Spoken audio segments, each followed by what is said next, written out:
Good morning, everyone. Today, in this 5-step process I'm going to share with you, you will be able to get out of your comfort zone once and for all. And this method is really powerful. And this framework I'm going to give you today is an amazing framework, but it requires consistent practice and efforts. Our mind is like a mold. You can train it however you want, and the more training you give, it gets adjusted to it. And the comfort zone, which was not the comfort zone, the difficulty level which was before would become the comfort zone. So that will be improving one step at a time. So without any further delay, let's get into the 5-step framework I put for you guys, and let's get into it right now. So let's go. So get out of your comfort zone trap. This is what we are going to discuss today, and I'm going to give you 5-step process to get out of your comfort zone trap once and for all. So let's go with step number 1. Step number 1 is start small, but start small, but start now. This is the key.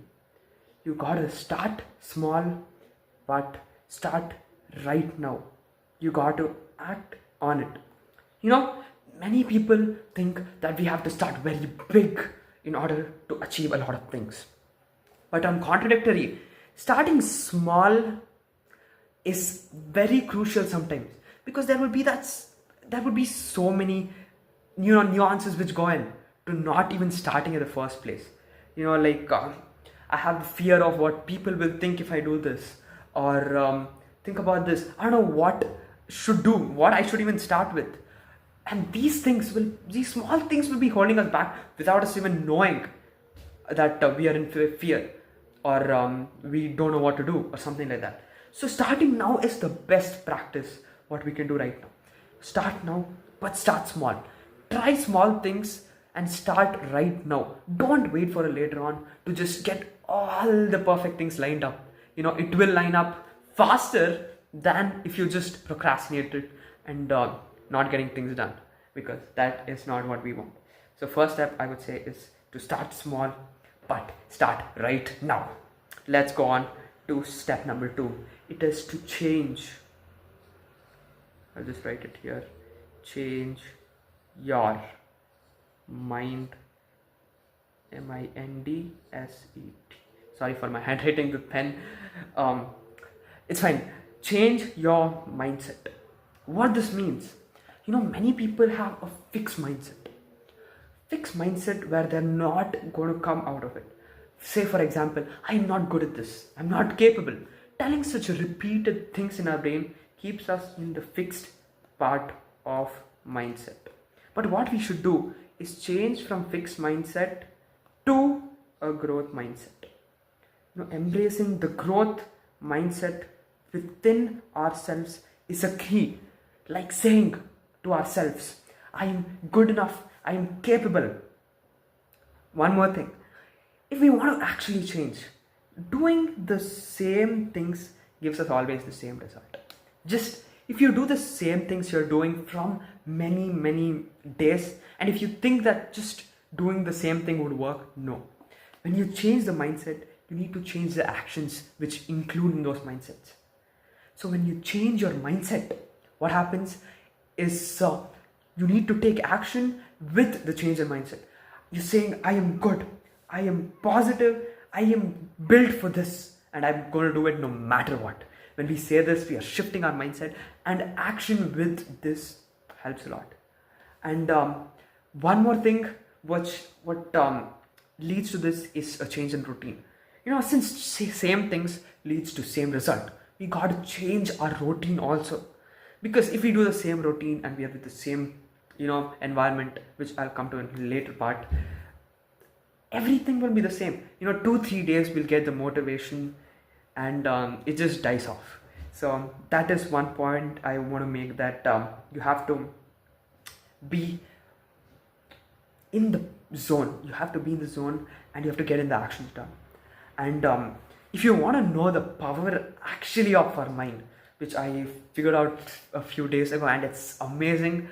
I'll link a video right down in the description where I talk about the power, the incredible power of our mind. It's an amazing video. You would want to check that out. And I got to know a lot of things about our mind. So moving on to step number 3, which is measure your progress. Measure your progress. This is an important step. You know why? Because what happens sometimes is, if we don't measure our progress, we just don't see the results coming in. You know, taking small things like having a habit tracker, or we want to reach a goal, but keeping small goals. Don't keep the goals which are not in our control. Keep the goals which we can control. Like, I'll give you an example. Imagine going to the gym every day is a thing what we can control for the most part. But getting six pack in 30 days is, going to the gym helps. Going to this helps. But these things, going to gym every day, makes us get the six pack at the end of the day. We can't just control which day is going to just randomly appear. So having goals which we can control and measure it is a very important step once we change our mindset and taking action. Because sometimes when we take too much action, sometimes it drains out. You know, there is a curve which goes up, but then it slowly drains out. But in this valley, the below valley, when we take more action, that time it, raises up. So everyone just gives up in the valley of disappointment, as some people call it. So let's move on to step number 4, is environment and surrounding yourself with growth-minded people.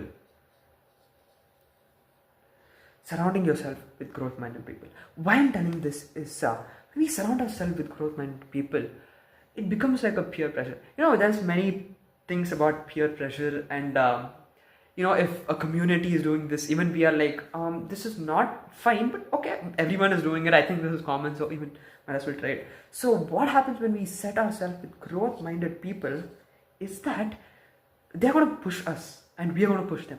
It's a mutual connection, and that helps us a lot in further developing everything what we have been talking till now. It helps us a lot in further connecting the dots, as they say. And with that, let's move on to our last point, which will help a lot. And it's like connecting dots. We are all connecting each dot one by one, from the first step all the way to last. And last one is celebrate small wins. Celebrating small wins. Celebrate the small wins you get, so that it gives joy. If you're waiting for that one big moment, until then I'm not going to celebrate, it's not going to work out.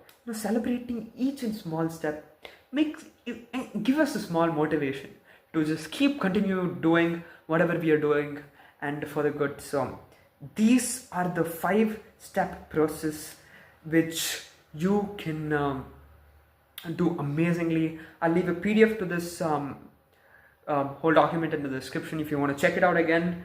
I know my handwriting in this, because I'm doing this for the first time, it's not really good, but hopefully these 5 steps will help you master your abilities to do more work. And I hope that this video helped you in getting more value, and do practice this, because action is the key. I'll write it. Action is key. And with that, I'm signing off for now. Thank you so much for watching, and keep growing. See you in the next one.